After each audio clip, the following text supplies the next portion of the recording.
Retro.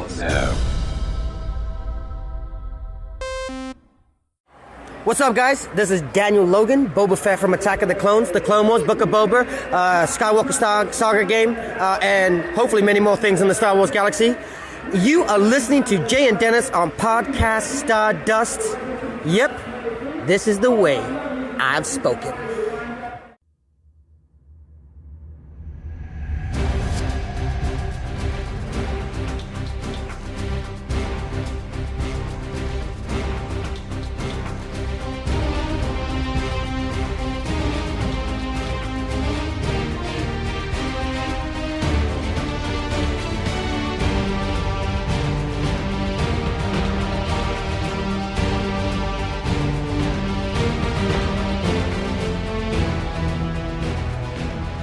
Welcome to Podcast Stardust. This is the fully armed and operational podcast dedicated to Star Wars news, reviews, and discussion. I'm Dennis Keithley. And I'm Jay Krebs. And it's a holiday Monday here in the States, and we are going to celebrate it by discussing another episode of The Clone Wars. But before we get into the festivities, Jay, you want to go ahead and remind everybody what our social media contacts are? Yeah, so while you're throwing those Zillo steaks on the grill, you can hit us up on Facebook and Instagram at Podcast Stardust. Sorry, too soon? Yeah, well, I'm sure they're pretty tough, so we'll have to throw some caution with that.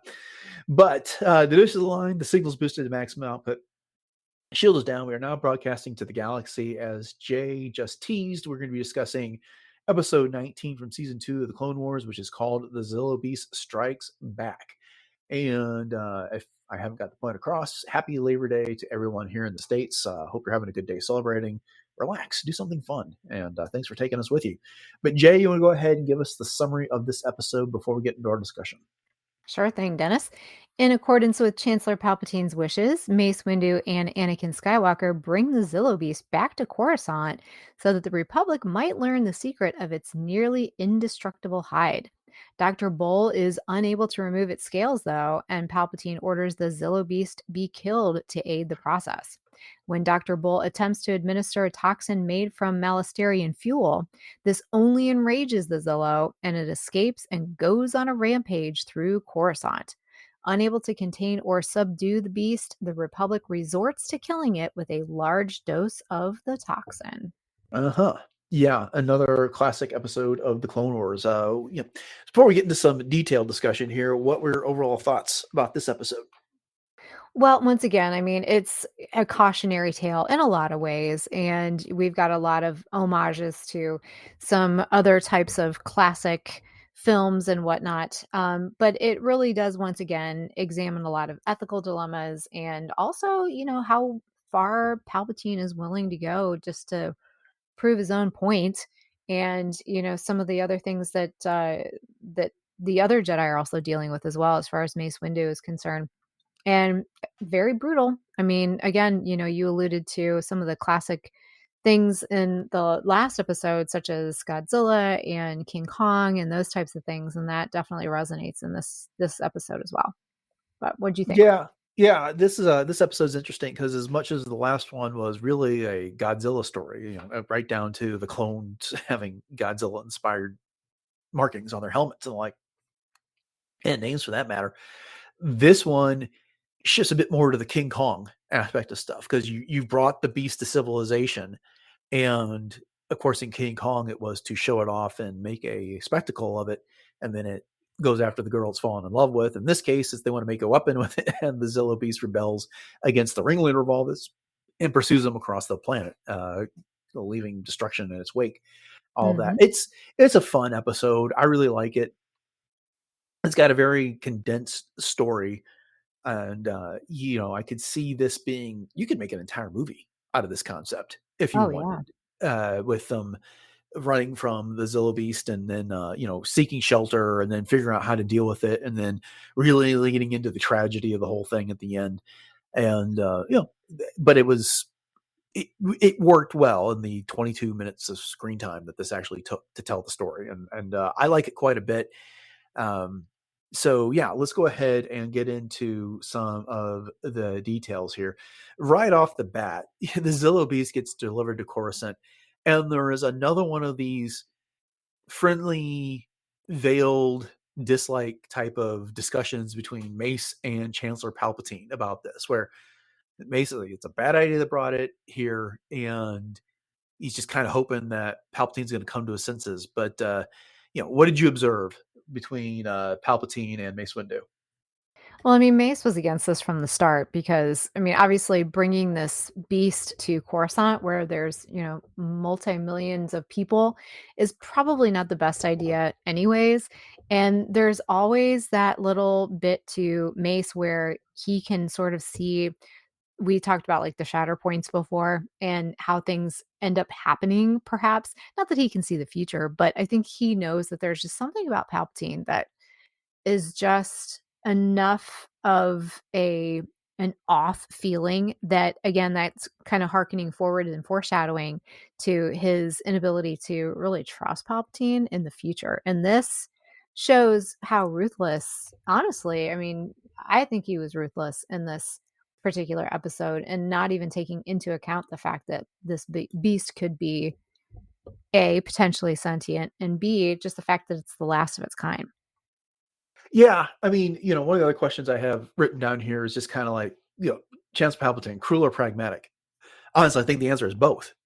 He's both being cruel and pragmatic here, and it's just kind of well, to back up before I get to that, Mace Windu is being a leader in all of this. He's being true to the Force, and it's kind of a shame we didn't get this type of stuff prior to the Phantom Menace coming out to really ground who this character was. But because his role is really pretty minor in the Phantom Menace. It gets expanded in Attack of the Clones when we get to see him in battle in the arena on Geonosis, and then of course his biggest contribution to Revenge of the Sith is when he goes to the Senate offices to try and arrest Palpatine, and then of course that leads to Anakin's downfall of all this. But he doesn't get the big leadership moments like he does in this episode and the prior episode.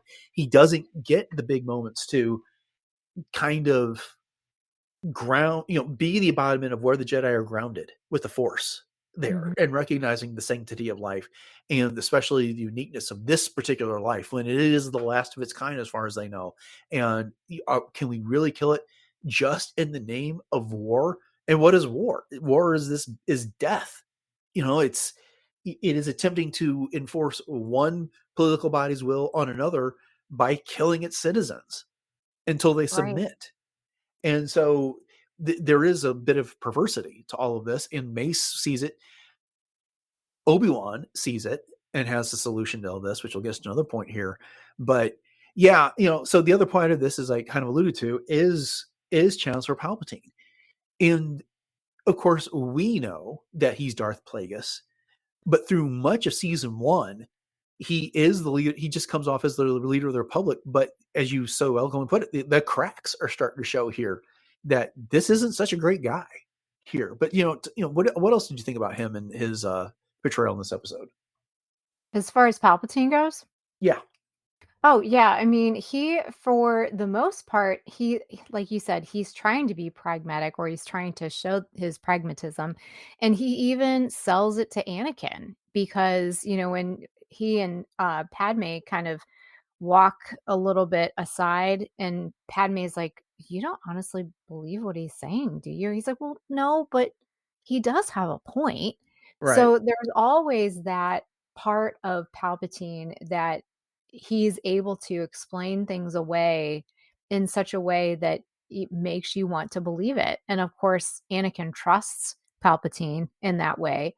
But Palpatine is, I think he's just being selfish. He sees this Zillo Beast as a way to openly control something and utilize its resources, just like he's doing in the future on different planets. I mean, he goes obviously from planet to planet, just consuming whatever resources are there, whether that be kyber crystals or whether it be, whatever.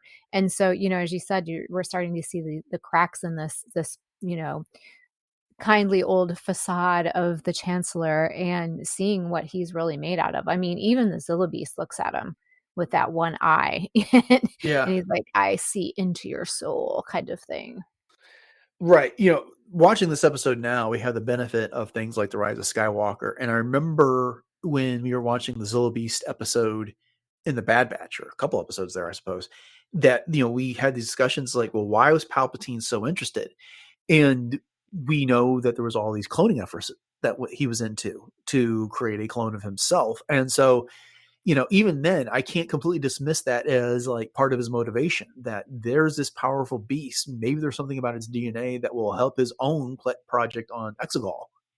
That, not saying that he's looking for like impenetrable hide or anything like that, but this creature that has got so many abilities, such strength there, and there's something to it that might help, stabilize the clones that he's been trying to create, make them more resilient and able to accept his force presence should it come to that.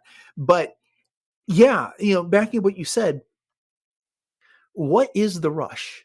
Do you really think that you're going to crack the secret of this creature's, the strength of its scales, the strength of its hide that quickly that you could then put it in production and use it to outfit your clone troopers and your ships and win the war? That seems like an incredibly big order. And I think there really is something to the cruelty of all this. And I think you said it very well. He's doing this because he can control it. This is a gigantic, powerful monster, and he's exerting his will over it to the point where, they've got the whole thing tethered down at the that science academy there in Coruscant. And he shows up on a floating platform, is looking, it's like, such a magnificent beast.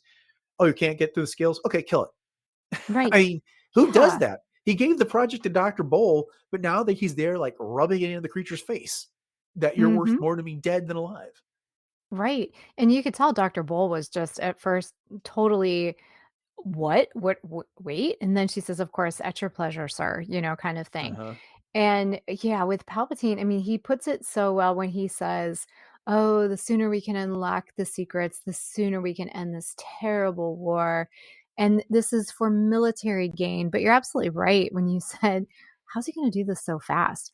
And the fact, though, that the Zillo Beast, once it did get free, it made a beeline to try to find Palpatine. You know what I mean? I mean, it wasn't just rampaging willy-nilly. I mean, it kind of was, but it was definitely making that like, I'm coming to get you, Papa Palpatine. But you've alluded to the whole discussion between Palpatine, Padme, and Anakin. And I absolutely love that this was Obi-Wan's idea. Because, the Zillo Beast gets brought to Coruscant. It's getting shuttled off to this science center to be studied, and they can't get through to the Chancellor. And so you've got Mace Windu and Obi-Wan meeting at the Jedi Temple, and Obi-Wan's like, well, maybe there's another approach. And so he goes to the Senate and he talks to Padme. And of course, she's appalled by all this. Like, really, we're going to cause the extinction of a species simply for this military gain, when she's already against the war to begin with. And you can tell when they're in the middle of this conversation, Anakin shows up and he's like, not that I'm not happy to see you, Senator, but I was only expecting to run into Obi-Wan in this. I really got the feeling that he kind of resented that Padme was brought into this. But what was your thought? No, I'm with you. And I think that's a great observation, honestly, because, yeah, I mean, of course, Anakin's always going to love to see Padme no matter what. But then again, he knows Padme. He knows what her stand on this is going to be. And honestly, he even tells her straight out, like, you haven't seen what this thing can do. I think he's a little bit afraid for, of course, for her safety. And now she's being brought into this, and he's sort of playing coy about it and saying, yeah, okay, not that I don't love seeing you, but, it's like, all right, Obi-Wan, what the heck did you just do? But of course, Yeah. Padme is like the moral compass in all this thing, in a lot of ways. Right. And the other thing is that if there's one thing that Anakin doesn't like to do, it's argue with Padme or disagree with the Chancellor in this. And the Chancellor's made a decision, and and the Chancellor has been Anakin's friend, much longer than Anakin and Padme have been a couple in all of this. And so there's very much a bit of a divided loyalty in all of this. As much as he has an attachment to Padme, there is this, well, the guy I respect the most thinks this is a good idea, and this what he wants. Even though I might disagree with him a little, who am I to tell him no? When it comes down to it? And just, this, But the way he's trying to tap dance around Padme's objections and still support the Chancellor is, yeah, I think we've all been there, not this specific situation where we're caught between two people that we care about quite a bit that are having a disagreement. And it is supremely uncomfortable. But I mean, for me, it's just kind of you're going to cause the extinction of a species for something we don't even know is going to work. Mm-hmm. That's such a big step. It's just hard for me to even think about siding with Palpatine on this one. Oh, for sure. And another thing that strikes me too about the whole way that Anakin responds to this particular situation, and I've noticed this quite a bit in the Clone Wars, is that Anakin almost seems, and I mentioned this before, almost more mature during the Clone Wars than he does when we see him in Revenge of the Sith in By a a lot of mile. ways. Yeah. And yeah, and and a lot of times I try to sort of write that off as well. It was a very different set of circumstances. And especially once Anakin found out he was going to be a father, the game changed and then everything started just unfolding in crazy ways. And so it's a completely different situation. But yet he is the Jedi he's supposed to be in the Clone Wars. And it's unfortunate that he slides so much. Obviously, that's the point, that he slides so much further backwards in Revenge of the Mhm. Sith. But you just hate to see it because this is prime Anakin right here, honestly. Yeah. I wonder if one of the subtext of all this is, sure, Palpatine was interested in destroying the Zillo Beast, harvesting its DNA and using it for research and development and possibly outfitting his army at some point. But okay, so I'm actually at 2 points. It's not in his best interest to actually have this war end sooner rather than later. The whole point of the war is to put the galaxy in a place where he can subjugate it by turning the Republic into an empire. But before Mhm. he can do that, he needs to beat both down the Separatists and the Republic. So he's not actually interested in a quick resolution to this war. But he is interested in exerting control over Anakin, the chosen one. And this is kind of an exercise in that, is it not? I mean, it's like, there's Padme. He already knows that Anakin and Padme are married in this. That's something that Palpatine figured out early.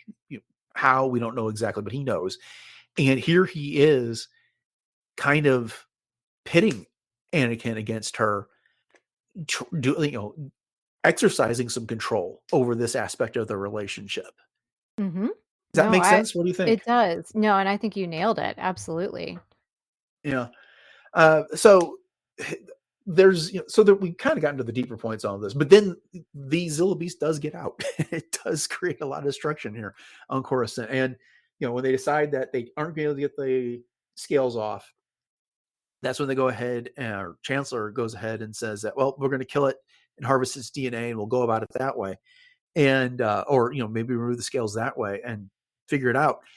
And it seems like an easy notion. Oh yeah, they used the Malastarian fuel to kill this thing in the past. That's what they're going to do. So she turns it into a toxin, and of course, it doesn't work fast enough, and the Zillo Beast gets away.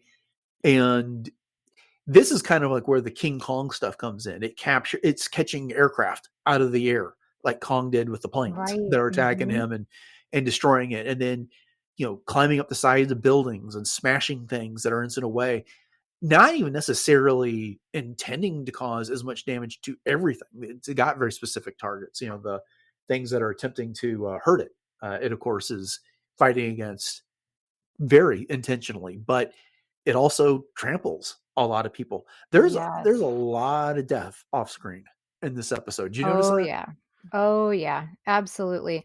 And I mean, there's just showcasing just that little bit where there's one scene where you hear people screaming, and then you see it from the Zillo Beast perspective as you're looking up, and the Mhm. people are just falling down towards the perspective of where, animation wise, like the camera would be.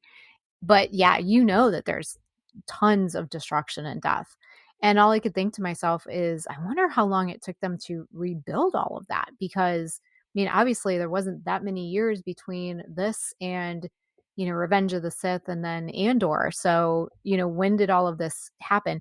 But ironically, it's where the beast was kept. I'm assuming that was in the works because that's where Dooku had his little sanctuary, if you will, that he met Palpatine at the end of Attack of the Clones. That was in the part of Coruscant called the Works. So I Yeah. just remember seeing all those smokestacks and everything. So it had to go a pretty long way. So I don't know if it was, coming in from obviously the outskirts of Coruscant, but again, it made a beeline straight towards the Senate building. Yeah. Well, I don't know if that was the works or not. The episode guide does describe a very specific scientific building that the Republic Okay. had that it was being Mhm. held in. Oh, And you then, of did say course, that. yeah, and then they had all the clone tanks and everything set up outside of it. And that it does kind of beg the question is like, okay, so did the Zillo Beast just smell where Palpatine was? Because he very much had his sights set on him. Of course, he saw the billboard that had Palpatine, which is giving the same address that we saw so many episodes ago, the lightsaber lost, where the Palpatine's on the screen saying that he does not believe there's any plot by the Jedi to prolong the war, et cetera, when it's in fact Palpatine that's trying to prolong the war. That's an It's interesting trivia piece. yeah, exact same speech, but then Wow. the Zillo Beast charges right through that, which was a really cool scene. That poor billboard. I mean, it gets knocked sideways in the lightsaber lost episode and just gets completely smashed in this one. And then, but you alluded to it earlier when Zillo Beast gets to the Senate building and just happens to look through the right window. And there's that gigantic green eye. It was like Godzilla. There's a very Yeah. similar image from that 90s version of Godzilla with Matthew Broderick in it, which was fair. But that, is going on. And then they make their escape there. Look, they evacuate to the underlevels and stuff like that. But I'm not sure that was the smartest escape plan. When it came down to it, that was the best they could do under the circumstances. Right? Wouldn't be like further and deeper into the building have been better, because that's not like a small building that it can just like smash with a single blow, if you know what I'm saying. No, exactly. And Anakin was, to his credit, very calm, like, "Can we please get to the lower levels now?" Yeah, But, you yeah. know, But I did enjoy the pursuit there because the Zillo Beast does capture that little ship, and Ayla Secura gets an appearance in this yeah. episode. No lines that I can remember. She didn't get any lines, do you? Did she? I think she might have had one, Okay. Well, it was but very that was quick, it. whatever it Yes. was. But the one of the absolute highlights are when she and Yoda jumped out of their gunship up on the Zillo Beast's back as a way to try and distract it while the Chancellor, Anakin, and Padme are attempting to get away. Mhm. Yes, and seeing their lightsabers going at it, that was cool. Yeah, it was just good to see her in action again. Oh, for sure. She needed more screen time, and the so many of the Jedi did. Sassy Teen, her, Yeah. Kit Fisto. I mean, a lot of the Jedi got their feature episode, and then were just kind of side characters a lot of time Mhm. after that. Mhm. But she definitely should have had more than that. Yeah, Luminara, I it's think, great is to like see one of the her. most prolific Jedi that's not named Anakin, Obi-Wan, or Ahsoka that I Yes, can so think of. true. Right. Good call. And then, of course, they end up killing the thing with the gas, and they get it surrounded, stuff like that. And yeah, I mean, it is tragic. It's not the King Kong death. He gets shot so many times he falls off the building and dies. But I don't know. I kind of felt like the little moral here that we were too hasty. Its sacrifice shall not be in vain. Well, I've learned a lesson from this type of a thing. That was almost a little too neat. I don't know. I mean, I'm not exactly sure how it should have gone, but what did you think about that? Oh, no, I totally agree. I mean, it's just for me, it's just, again, illustrating Palpatine's obsession with exploiting the ability to do things just because he can. And also, I think, too, he's got this kind of pattern of super weapons. You know what I mean? I mean, you look at things like the Death Star, obviously, is a super weapon. And then cloning in and of itself is kind of like a biological super weapon. And then the Zillo Beast represents another opportunity to have a super weapon. Yeah. I don't know exactly. I mean, in Star Wars, they do votes of no confidence. That's how they got rid of Valorum, and that's how Palpatine rose to power.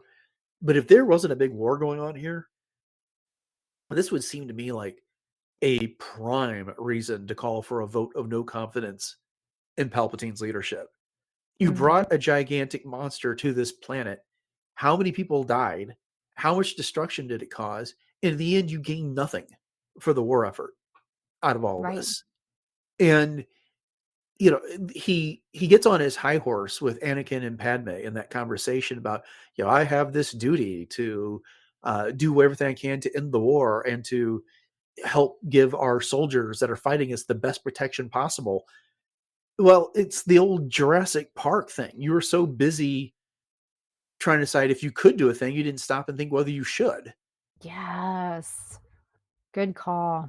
Yeah, I don't know. It's just look, we're discussing this story in a very, very large context beyond what was shown in the 22 minutes of story time, you know, not including the credits here of this. And we realize that they're dealing with that type of a constraint, but there really should have been more consequences for Palpatine from the Republic here. But hey, 100%. he was just that popular leader, I suppose. Mm-hmm. He was. Well, I think we've got through most of my notes. Was there anything else that we haven't covered that you want to bring up before we wrap it up? I think we've pretty much covered everything. I wish that we would have seen a little bit more of the Zillo Beast, just, sprinkled in here and there, because we didn't hear anything about it until finally we got that, full circle moment, of course, in the Bad Batch and I went back and watched that Metamorphosis episode too, just so that I could remember how that all came full circle. And then, from there, but it's a great bit of, again, like you just said, just because you can do something doesn't mean you should. Mm-hmm. And those moral and ethical dilemmas that go along with that. Right. Well, speaking of that episode of the Bad Batch, I'm going to try and remember to rebroadcast those after this episode. Nice. So, because it seems like the perfect time to do it. Yes. Nice little trilogy. But yeah, definitely go check out those episodes of the Bad Batch that follow this, and then check out the conversation, if I in fact remember to get that done. I'm going to try. We'll see what happens. I'll remind you. How's that? That sounds good. See if it fits into my schedule. There's a lot to do. He just recorded a really long episode talking about the High Republic. So yes. A lot of editing to do over the next few days. Okay. Well, enough of that. I want to thank you all for joining us for this episode of Podcast Stardust and our discussion of the Clone Wars. We hope you've enjoyed hearing us talk about the Zillo Beast. And if you want to hear what we have to say about the next episode of the Clone Wars and our rewatch, then make sure you subscribe to the podcast on your podcatcher of choice. You know how to do that. You're a podcast listener, and I'm sure you've listened to lots of shows. And then once you've done that, we would love it if you could go ahead and rate, review the show, especially if you get that done on Apple Podcasts. It's the number one thing that helps others discover the show. And of course, if you want to find our entire back catalog of shows, including all of our discussions of the Clone Wars so far, one of the best places to do that beyond your podcatcher is retrozap.com, which is the home of Podcast Stardust and has been for going on 6 years. So, yeah. But Jay, you want to go ahead and remind everybody what those social media contacts are one more time and where else we can be found online? You got it, Dennis. We are so easy to find. We are at Podcast Stardust on all of your socials, including Facebook and Instagram. We also have our Pinterest boards with all kinds of fun things for everything Star Wars. And then our 2 YouTube outlets, which include both YouTube and YouTube Music. So head over to both of those, add those to your playlists, subscribe, share those out, and let us know what you thought of this episode of The Clone Wars and any other of our episodes that you've listened to. And hopefully that's been a lot. And from there, you can also hit us up on our TeePublic link that is in our show notes. So if you need some new Podcast Artist swag or a new coffee mug or anything in between, home goods, there's tons and tons of different things over there. And we do have 7 different show logos available to choose from. Once again, that link is in our show notes. Okay, upcoming on the show on Wednesday, we will have our discussion of Trials of the Jedi, the last novel in the High Republic. And it's a good discussion. Make sure you're here for that. And then on Friday, we end the week like we do always with some news. And if there isn't enough news, then we will do something else fun. So tune in, find out what happens. So thanks for listening to episode 933 of Podcast Stardust, everyone. Have a great week. And until next time, may the Force be